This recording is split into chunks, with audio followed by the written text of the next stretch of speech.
नमस्कार, उम्मीद करता हूँ आप सभी अच्छे होंगे। MPPSC pre unit 7 lesson number 6। इसके पहले हमने 5th वीडियो में पढ़ा था अफबाउ का नियम, क्वांटम संख्याएं, हाइजेनबर्ग का सिद्धांत, पाउली का अपवर्जन का सिद्धांत।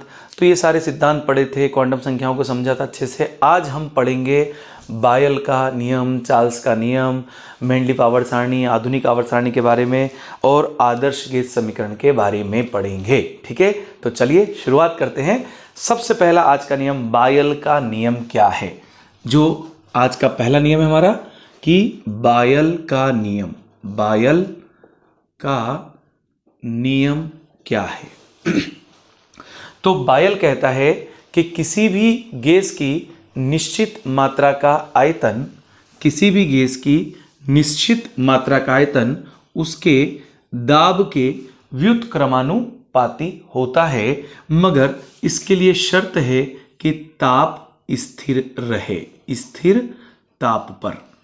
ठीक है, यानी बायल का नियम यह कहता है कि स्थिर ताप पर किसी भी गैस की निश्चित मात्रा का आयतन, आयतन मतलब वॉल्यूम V, तो V को हम क्या कहते हैं, आयतन। किसी भी गैस की निश्चित मात्रा का आयतन उसके दाब के व्युत्क्रमानुपाती होता है, यानी इनवर्सली प्रोपोर्शनल होता है। अगर मैं समानुपात का चिन्ह हटाता हूं तो दुनिया में जब जब समानुपात का चिन्ह हटाया जाता है तब तब एक नियतांक लगाया जाता है। यहां नियतांक के तौर पे मैंने इस्तेमाल किया है K इंटू 1/P। इस P को आप इधर ले आओ तो PV बराबर K। यह है आपके बायल का नियम। ठीक, मैं एक बार रिपीट कर देता हूं, याद कर लेना कि स्थिर ताप पर किसी भी गैस की निश्चित मात्रा का आयतन उसके दाब के व्युत्क्रमानुपाती होता है। V व्युत्क्रमानुपाती P। ये व्युत्क्रमानुपाती का चिन्ह हटाओगे तो यहां पे हमें एक नियतांक लगाना पड़ेगा K। P को इधर ले आओगे, PV बराबर K। यह है बायल का नियम। इसको हम जनरल ऐसा भी समझ सकते हैं, जिससे मान लेते हैं कि एक सिलेंडर है हमारे पास, ये सिलेंडर है, यहां पर मैंने एक पिस्टन लगा दिया। ठीक, अभी इसका आयतन इतना है, यहां पे कोई गैस भरी है मान लो, और इस गैस का आयतन इतना है। ठीक, यह मान लेते हैं V1 और ये मान लेता हूं मैं P1। इतना दाब इस पे लग रहा है और आयतन अभी इसका V1 है। अब सोचो कि अगर मैं इस दाब को बढ़ा दूं, इस दाब को बढ़ाऊं, यानी पिस्टन के ऊपर मैं दाब आरोपित करूं और इसको मैं यहां ले आऊं, कहां ले आऊं, यहां पर, इस पोजीशन में ले आऊं, तो बताओ आयतन इतना सर जाएगा कि नहीं जाएगा। ये नया आयतन कितना हो गया, V2, और नया दाब मान लेता हूं कितना लगाया, P2। यानी P2 को जब मैंने बढ़ाया, यानी दाब को बढ़ाया, तो आयतन क्या हुआ, कम। और इसी का उल्टा सोचो कि अगर मैं इस दाब को कम करूं, दाब को कम यानी इस पिस्टन को ऊपर खींचूं और यहां ले आऊं, तो दाब कम होगा तो आयतन बढ़ेगा। सिंपल बात है, यानी दाब बढ़ाएंगे तो आयतन कम होगा और दाब घटाएंगे तो आयतन बढ़ेगा। यानी दाब और आयतन दोनों एक दूसरे के व्युत्क्रमानुपाती होते हैं, यही कहता है बायल। ठीक है, तो इस वाली सिचुएशन से मैं एक इक्वेशन ये भी लिख सकता हूं कि जब P1 दाब था तब आयतन था V1, और जब दाब बढ़ाया तो आयतन घट गया, यानी P2 V2। इसी प्रकार हम इसको आगे भी बढ़ा सकते हैं और ये बराबर हो जाएगा K के। इसे हम कहते हैं बायल समीकरण। इसे क्या कहते हैं हम, बायल समीकरण कहते हैं। यह है बायल समीकरण। क्लियर है बात। स्क्रीनशॉट लेना चाहे ले लें आप एक बार इसका। अब बायल के नियम के बाद आगे बढ़ते हैं चार्ल्स का नियम। क्लियर, चार्ल्स का नियम।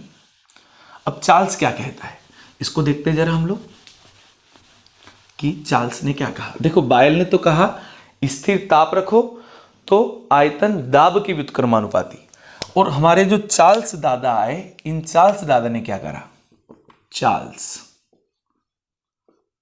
ठीक, चार्ल्स कहता है कि स्थिर दाब पर, देखो पहले था स्थिर ताप, चार्ल्स ने कहा स्थिर दाब पर। किस पर, स्थिर दाब पर किसी भी गैस की निश्चित मात्रा का आयतन उसके परम ताप के समानुपाती होता है। ठीक, क्या मतलब है इसका कि आयतन भी समानुपाती होगा ताप T के। समानुपात का चिन्ह जब जब दुनिया में हटेगा तब तब एक नियतांक लगेगा। यहां मैंने ले लिया K इंटू टी, इस T को नीचे लिया, V अपॉन T बराबर K। ये है आपके चार्ल्स का नियम। अब इसको कैसे समझे हम लोग? तो इसको हम इस प्रकार समझ सकते हैं कि अगर मान लेते हैं एक हमारे पास वेसल हो, पात्र हो, ये हमारे पास एक पात्र है और यदि मैं इसे गर्म करूं, ठीक है, इसमें मैंने पानी भर दिया मान लो और इसको अपन ढक देते हैं, ठीक। अब जैसे जैसे मैं इसको गर्म करूंगा, इसका टेम्परेचर अगर मैं इंक्रीज करूंगा तो आप क्या देखेंगे कि ये जो पात्र है इसका जो वॉल्यूम है ये बढ़ेगा, यानी ये ऊपर आएगा द्रव। क्या आएगा? ऊपर, यानी ये ज्यादा आयतन घेरेगा। ज्यादा आयतन घेरेगा इसका मतलब तापमान बढ़ता है तो आयतन भी बढ़ता है, ठीक। यानी आयतन ताप के समानुपाती होता है। समानुपात का चिन्ह हटाया, के लगाया तो V अपॉन टी बराबर के आ गया।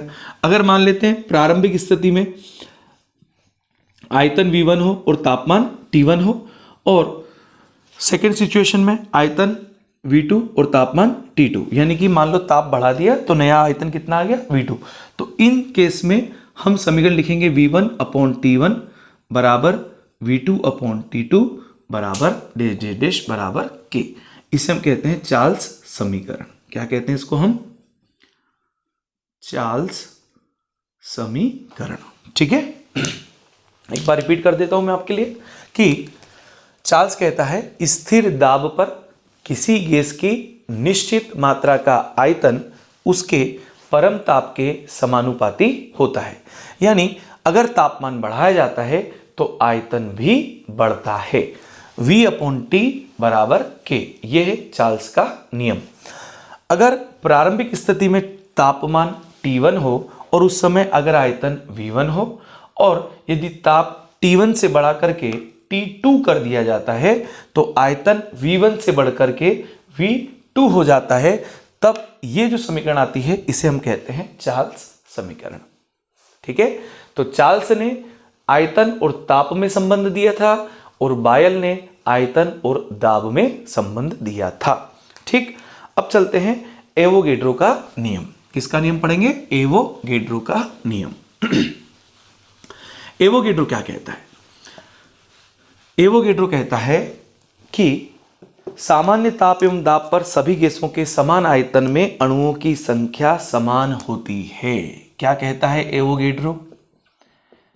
एवोगैड्रो क्या कहता है? एवोगैड्रो कहता है कि सामान्य ताप एवं दाब पर, सामान्य ताप एवं दाब पर, सामान्य ताप और दाब का मतलब होता है एनटीपी, एनटीपी पर, नॉर्मल टेम्परेचर एंड प्रेशर। तो सामान्य ताप और दाब पर सभी गैसों के समान आयतन में अणुओं की संख्या समान होती है, यानी V समानुपाती N होता है। किस पर? सामान्य ताप व दाब पर, या ताप और दाब की समान स्थिति में, यूं भी कह सकते हैं, ताप व दाब की समान परिस्थिति में, ठीक। सभी गैसों के समान आयतन में अणुओं की संख्या समान होती है। आयतन अगर बढ़ाओगे तो अणुओं की संख्या बढ़ेगी, आयतन घटाएंगे तो अणुओं की संख्या घटेगी। तो ये थे हमारे आज के अभी 3 नियम। एक हमने पढ़ा था बायल का। अब जरा ध्यान से सुनना मेरी बात।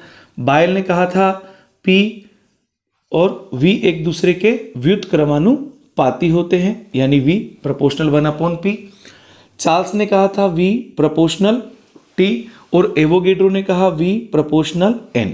इसने कहा स्थिर तापमान पर, इसने कहा स्थिर दाब पर, और इसने कहा स्थिर T और P पर, ठीक।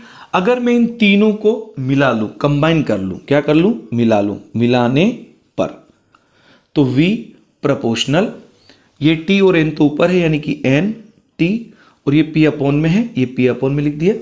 समानुपात का चिन्ह जब जब दुनिया में हटता है तब तब एक नियतांक लगाते हैं। यहां पर एक नियतांक लेते हैं R, और N टी और अपॉन में कौन है, पी है। इस पी को इधर ले आओ तो पीवी बराबर N R T, N R T. इसे हम कहते हैं आदर्श गैस समीकरण, आइडियल गैस इक्वेशन, आदर्श गैस समीकरण, आइडियल गैस इक्वेशन इसको हम कहते हैं। तो अगर कोई हमसे पूछेगा कि आइडियल गैस इक्वेशन क्या होती है तो हम कहेंगे पीवी बराबर एन आर टी, इसे हम कहते हैं आइडियल गैस इक्वेशन। ठीक है, आइडियल गैस इक्वेशन हमने इन तीनों नियमों से निकाली है। पहला नियम क्या था, बायल का V प्रोपोर्शनल 1/P, दूसरा था चार्ल्स का V प्रोपोर्शनल T, तीसरा था एवोगेड्रो का V प्रोपोर्शनल N। इन तीनों नियमों को हमने कंबाइन कर लिया और एक इक्वेशन निकाली PV बराबर nRT। इसे कहते हैं आइडियल गैस इक्वेशन यानी आदर्श गैस समीकरण। यहां R एक नियतांक है, इस R को हम कहते हैं सार्वत्रिक गैस नियतांक, सार्वत्रिक गैस नियतांक, ये इसका नाम है। इसका मान सभी परिस्थितियों में एक जैसा ही होता है, इसीलिए इसको सार्वत्रिक गैस नियतांक कहा जाता है। ठीक है, तो ये तो रही बात आदर्श गैस समीकरण की बात। अब एक बात और आप नोट कर लें कि अगर मैं एनटीपी की बात करता हूं, एनटीपी पर, तो एनटीपी पर प्रत्येक गैस का जो 1 मोल होता है, प्रत्येक गैस का 1 मोल, उसका आयतन होता है 22.4 लीटर। ये आपको याद रखना है कि एनटीपी पर प्रत्येक गैस का 1 मोल का जो आयतन होता है वो कितना होता है, तो हम बोलेंगे 22.4 लीटर। जैसे मान लो मुझसे पूछा जाए कि एनटीपी पर 1 मोल हाइड्रोजन गैस का आयतन कितना, तो मैं बोलूंगा 22.4 लीटर। अगर वो बोलेंगे नहीं चलो एनटीपी पर 1 मोल क्लोरीन गैस का आयतन कितना, तब भी 22.4 लीटर। अगर वो बोले कि एनटीपी पर 1 मोल नाइट्रोजन गैस का आयतन कितना, तब भी भैया 22.4 लीटर, क्योंकि एनटीपी पर 1 मोल कोई भी गैस ले लो, जो आपका मन पड़े, हर एक गैस का अगर आपने 1 मोल लिया है तो उसका आयतन 22.4 लीटर ही होता है। ये आपको लर्न रख लेना है। और कल परसों वाले वीडियो में हमने देखा था कि 1 मोल में कितने अणु होते हैं, 6.023 गुणित 10⁻23 इतने अणु 1 मोल में होते हैं। ठीक, इसे हम एवोगेड्रो संख्या भी कहते हैं, ये हम पहले भी पढ़ चुके हैं। नेक्स्ट आता है ग्राहम का नियम। किसका नियम पढ़ेंगे हम, ग्राहम का। स्क्रीनशॉट लेना है, एक बार ले ले आप। अब ग्राहम का नियम, ग्राहम का नियम क्या कहता है इसको देख लेते हैं जरा हम लोग। ग्राहम का नियम ग्राहम का नियम गैसों के विसरण के ऊपर आधारित है। ग्राहम का नियम किस पे आधारित है, गैसों के विसरण पर। ग्राहम का नियम ये गैसों के विसरण पर आधारित है। यानी ग्राहम कहता है कि किसी भी गैस के विसरण की जो दर होती है वो उसके घनत्व के वर्गमूल के व्युत्क्रमानुपाती होती है। बात पे जरा फिर से ध्यान देना। ग्राहम कहता है कि किसी भी गैस के विसरण की दर उसके घनत्व के वर्गमूल के व्युत्क्रमानुपाती होती है और यहां पर ताप और दाब समान होना चाहिए, स्थिर ताप व दाब पर। ठीक, तो स्थिर ताप और दाब पर किसी भी गैस के विसरण की दर उसके घनत्व के वर्गमूल के व्युत्क्रमानुपाती होती है। विसरण की दर का क्या मतलब है, विसरण की दर का मतलब होता है गैस के फैलने की स्पीड। गैस किस स्पीड से फैल रही है, किस गति से फैल रही है, उसे कहते हैं विसरण, डिफ्यूजन। ठीक है, जैसे कोई गैस अगर हल्की है तो वो तेजी से फैलती है, जैसे हाइड्रोजन गैस है तो हाइड्रोजन गैस के विसरण की दर ज़्यादा होती है, वो तेजी से फैलती है। इसीलिए जो गैस के गुब्बारे होते हैं उसमें हाइड्रोजन गैस भर दी जाती है, ठीक है ना, और वो गुब्बारा उड़ने लगता है, ऊपर जाने लगता है, क्योंकि हवा भारी होती है और हाइड्रोजन गैस हल्की होती है तो गुब्बारा ऊपर उड़ने लगता है। ठीक है ना, तो किसी भी गैस के विसरण की दर यानी रेट ऑफ डिफ्यूजन उस गैस के घनत्व के वर्गमूल के व्युत्क्रमानुपाती होती है।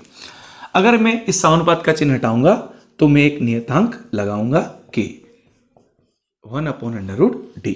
ठीक, अब यहां से एक काम अपन ये भी कर सकते हैं। मान लो कि हमारे पास 2 गैसें हैं। कितनी गैसें हैं, 2 गैस। अगर पहले गैस की विसरण की दर कितनी है R1 और उसका जो घनत्व है वो कितना है, मान लेता हूं D1। ठीक, एक दूसरी गैस मेरे पास है, उसके विसरण की दर कितनी है, मान लेता हूं R2, और उसका घनत्व कितना है, मान लेता हूं D2। ठीक, अगर मैं इक्वेशन 1 में इक्वेशन 2 से डिवाइड करता हूं, डिवीजन यानी भाग देता हूं, तो मुझे मिलता है R1/R2 is equal to K से K कैंसिल हो जाएगा, 1/√D1 के अपन में आ जाएगा 1/√D2, तो ये क्रॉस होकर के √D2 तो चला जाएगा ऊपर और D1 आ जाएगा नीचे। यानी ये हमारे पास एक फार्मूला आ जाता है ग्राहम के नियम का। ठीक, इसका क्या मतलब हुआ कि जो गैस भारी होगी, जो गैस भारी होगी उसके विसरण की दर क्या होगी, कम होगी। जो गैस भारी होगी उसके विसरण की दर क्या होगी, कम, क्योंकि घनत्व और विसरण की दर एक दूसरे के उल्टा है। तो अगर गैस भारी हुई तो विसरण की दर क्या होगी, कम, और अगर गैस क्या हुई, हल्की, तो विसरण की दर क्या होगी, ज्यादा। सीधी सी बात है, एक मोटा आदमी है, बहुत बढ़िया सुमो पहलवान है, और एक बिल्कुल लुक्का आदमी हमारे पास। अब बोलेंगे कि भैया दोनों दौड़ो, तो कौन पहले दौड़ेगा भैया? सीधी सी बात है, लुक्का आदमी ज़्यादा तेजी से दौड़ेगा क्योंकि वो हल्का फुल्का है, और जो सुमो है वो तो भारी है, भारी है तो उसके विसरण की दर क्या है, कम है। ठीक, तो जो भारी गैस होगी उसके विसरण की दर कम होगी, और जो हल्की गैस होगी उसके विसरण की दर ज़्यादा होगी। क्लियर, समझ में आ जाएगा? तो ये हमारे पास विसरण की दर में और घनत्व में संबंध का सूत्र है जो हमें ग्राहम के नियम से प्राप्त होता है। यहां अगर हमें अणुभार दे दिया जाए, अगर अणुभार दिया हो तब भी हम इसी सूत्र को इस्तेमाल कर सकते हैं, घनत्व की जगह अणुभार भी हम लिख सकते हैं, यानी कि M2/M1। ये M1 M2 क्या है, अणुभार है गैसों के। ठीक, तो M1 और M2 कौन है, अणुभार हैं गैसों के। ठीक, ओके, तो ये आपको याद होना चाहिए। ठीक, जैसे मान लो किसी ने बोला कि हाइड्रोजन और ऑक्सीजन में से किसके विसरण की दर ज्यादा है। ठीक, तो अब हमें क्या करना है कि ऑक्सीजन का अणुभार कितना होता है, 16, और हाइड्रोजन का कितना होता है, 1 होता है, यानी 16 का रूट कितना होता है, 4, और इसका कितना है, 1। यानी कहने का मतलब ये हुआ कि जो ऑक्सीजन है और जो हाइड्रोजन है उसमें 4:1 का रेशो है। कितने का रेशो है, 4:1 का। यानी हाइड्रोजन ऑक्सीजन के मुकाबले 4 गुना तेजी से फैलती है। हाइड्रोजन ऑक्सीजन के मुकाबले 4 गुना तेजी से फैलती है, ये कहने का मतलब है। तो अगर हमें अणुभार पता हो जाए तो अणुभार से भी हम विसरण की दर के बारे में जानकारी हासिल कर सकते हैं। ठीक, ऑक्सीजन भारी है, 16 था उसका अणुभार, 4 आया अंडररूट, और हाइड्रोजन का कितना होता है अणुभार, 1 ही होता है, तो 1 लिख दिया हमने। 4 1, इसका मतलब ये हुआ कि हाइड्रोजन हल्की है तो 4 गुना तेजी से वो ऑक्सीजन के मुकाबले विसरित होती है। ठीक, तो जो गैस हल्की होती है वो तेजी से विसरित करती है, और जो गैस भारी होती है वो धीरे धीरे विसरित होती है। ठीक, उम्मीद करता हूं ये वाले नियम आपको समझ में आ गए होंगे। अब चलते हैं तत्वों के वर्गीकरण की तरफ कि तत्वों का वर्गीकरण कैसे किया जाता है। तत्वों के वर्गीकरण के लिए समय समय पर कई सारे वैज्ञानिकों ने अलग अलग नियम दिए थे। जैसे डोब्रिनर ने दिया था त्रिक नियम, न्यूलैंड ने दिया था स्टक नियम। ऐसे कई सारे नियम समय समय पर विभिन्न वैज्ञानिकों के द्वारा दिए गए, मगर इनमें से 2 नियम बड़े फेमस रहे और इनका हम अध्ययन करते हैं। उनमें से पहला है मेंडलीव का आवर्त नियम, और एक आता है आधुनिक आवर्त नियम। मेन जो है वो तो है हमारा आधुनिक आवर्त नियम, जो कि मोसले के द्वारा दिया गया था।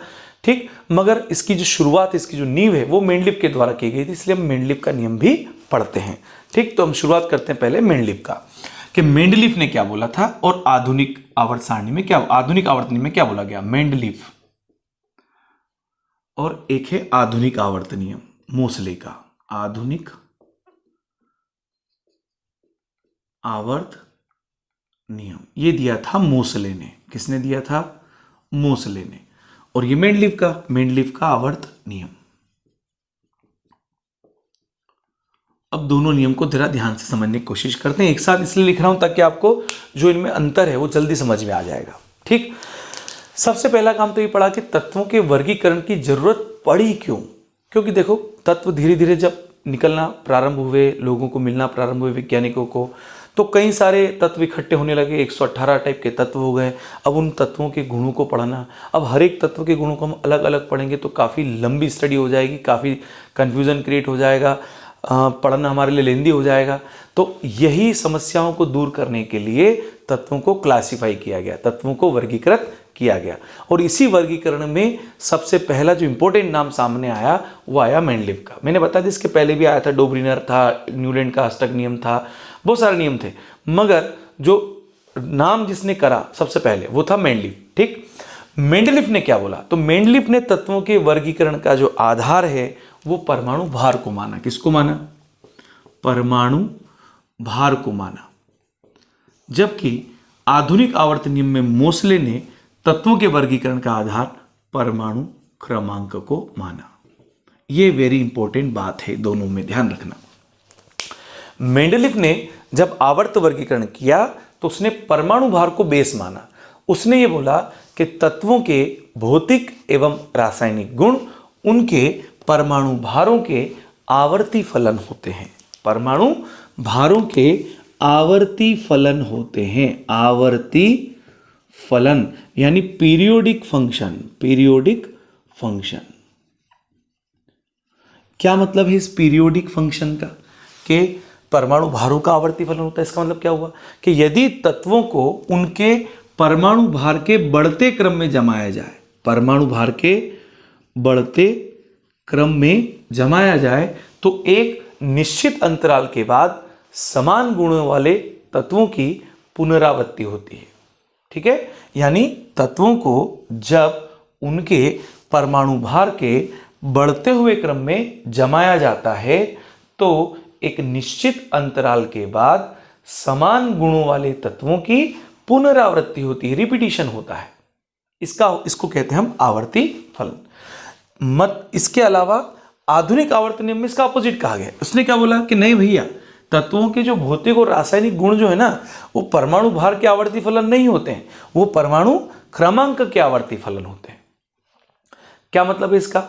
तो जैसा मैंने यहां बोला था वैसा आपको यहां बोल देना है कि जब तत्वों को उनके बढ़ते हुए परमाणु क्रमांक के क्रम में जमाया जाए, जब तत्वों को उनके बढ़ते हुए परमाणु क्रमांक के क्रम में जमाया जाता है तो एक निश्चित अंतराल के बाद समान गुणों वाले तत्वों की पुनरावृत्ति होती है, जो होती है 2, 8, 8, 18, 18 और 32 पर।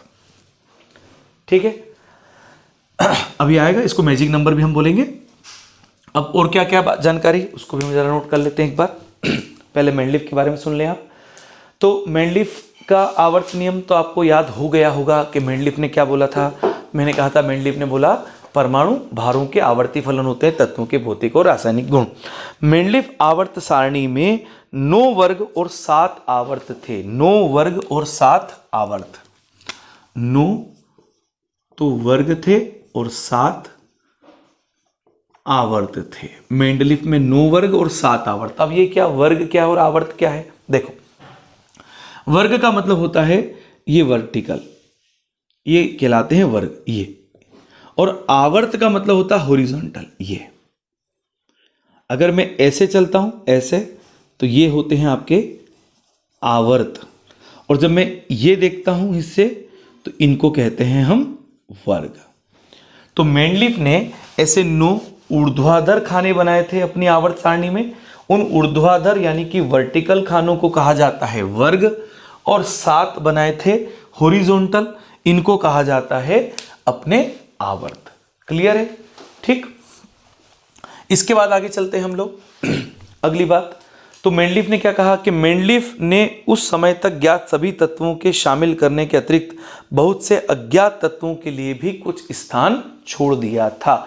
जब मेंडलीव तत्वों का वर्गीकरण कर रहा था तो उसने अपनी आवर्त सारणी में कई जगह कुछ तत्व अवेलेबल नहीं थे तो उनकी जगह खाली छोड़ दी थी, और उनके लिए कुछ पहले से ही भविष्यवाणियां कर दी थी कि फलानी जगह ये वाला तत्व आएगा, उसमें ये गुण होगा। ऐसा मेंडलीव ने अपनी आवर्त सारणी के लिए किया था।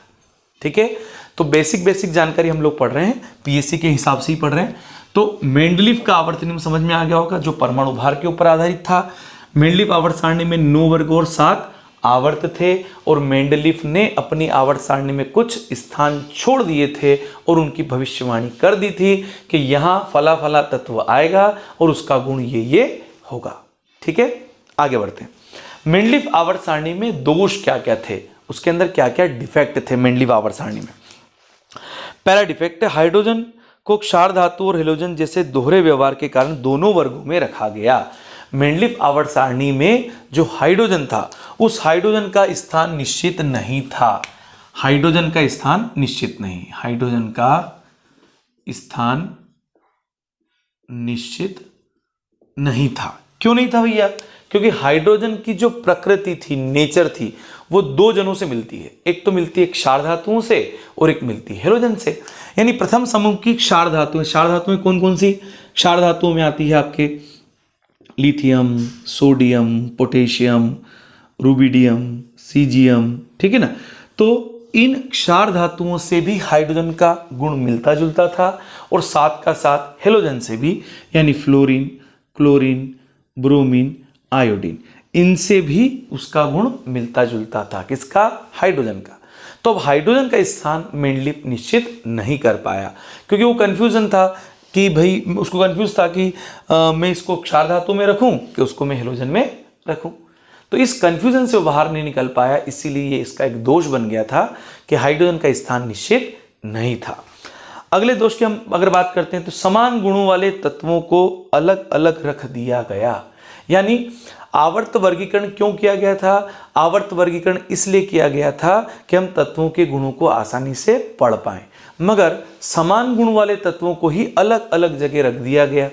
तो जब गुण उनके एक जैसे थे तो उनको अलग अलग रख देंगे तो फिर हमें कन्फ्यूजन हो जाएगा कि फला फला तत्व का गुण कैसा है, याद करने में दिक्कत आएगी। तो ये भी इसका एक दोष था कि समान गुणों वाले तत्वों को अलग अलग रख दिया गया। जैसे कॉपर और मरकरी, सिल्वर और टाइटेनियम, गोल्ड और प्लेटिनम और बेरियम और लेड, इन सब के गुण सेम थे मगर इनको रखा अलग अलग गया था।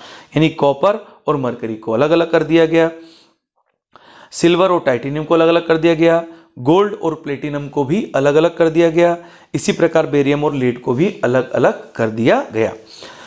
इसके अलावा और दोष क्या था कि उच्च परमाणु भार वाले तत्वों को कम परमाणु भार वालों से पहले रख दिया गया। उच्च परमाणु भार वाले को कम वाले से पहले रख दिया गया। उच्च परमाणु भार वाले को कम वाले से पहले रखा, कम वाले से पहले रख दिया गया।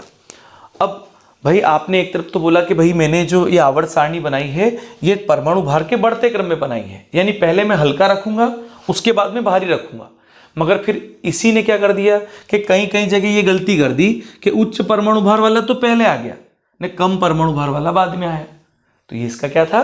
दोष था। जैसे एग्जाम्पल के तौर पे इसने क्या किया, आयोडीन जिसका कि परमाणु भार था 126.92 और एक था आपके पास टेल्यूरियम 127.61, तो इसने क्या किया, आयोडीन को टेल्यूरियम के बाद रख दिया। अब टेल्यूरियम तो 127 बता रहा है, आयोडीन 126 बता रहा है, तो पहले आना चाहिए था आयोडीन, फिर आना चाहिए था टेल्यूरियम, मगर इसने रख दिया पहले टेल्यूरियम उसके बाद रखा आयोडीन।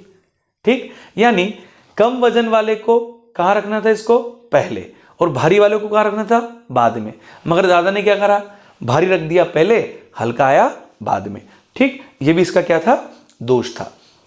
इसके अलावा इसका दोष क्या था, समस्थानिकों के लिए इसने कोई स्थान नहीं रखा। समस्थानिकों के लिए आइसोटोप हमने कल वाले वीडियो में पढ़ लिया था कि आइसोटोप क्या होता है, जिनका परमाणु क्रमांक सेम होता है मगर परमाणु भार अलग अलग होता है, उसे हम समस्थानिक कहते हैं। तो समस्थानिकों के लिए इसने कोई स्थान नहीं रखा। देखो हाइड्रोजन के 3 समस्थानिक थे। कितने समस्थानिक थे हाइड्रोजन के? 3। एक था प्रोटियम, एक था ड्यूटेरियम, एक था ट्राइटियम। अब प्रोटियम का परमाणु भार कितना था, 1। ड्यूटेरियम का कितना था, 2। ट्राइटियम का कितना था, 3। और दादा कह रहे थे कि हम तो परमाणु भार के बढ़ते क्रम में जमाया है। अगर परमाणु भार के बढ़ते क्रम में जमाया है तो एक जगह तो होना चाहिए था प्रोटियम, एक जगह होना चाहिए था ड्यूटेरियम और एक जगह होना था ट्राइटियम। मगर दादा गुरु के पास न तो ड्यूटेरियम के लिए कोई जगह थी और न ट्राइटियम के लिए कोई जगह थी। यानी मेंडलीफ ने ड्यूटेरियम और ट्राइटियम के लिए कोई जगह नहीं छोड़ी थी, यानी समस्थानिकों के लिए कोई स्थान नहीं छोड़ा गया था मेंडलीफ के द्वारा। यह भी इसका दोष था। और अंतिम दोष था कि 8वें वर्ग में 3 तत्वों को एक साथ सामूहित करना। ठीक है, 8वें वर्ग में इसने 3 तत्व को एक साथ एक ही जगह रख दिया। 8वें वर्ग में 3 तत्वों को एक साथ एक ही जगह रख दिया। ये भी इसका एक दोष था मेंडलीव का। ठीक, तो ये थी मेंडलीव से संबंधित कुछ महत्वपूर्ण जानकारी। ठीक, इसके बाद आधुनिक आवर्त सारणी और उसकी आगे की जो जानकारी होगी वो अगली वीडियो में हम लोग आपको उपलब्ध करवाएंगे। तब तक के लिए जय हिंद।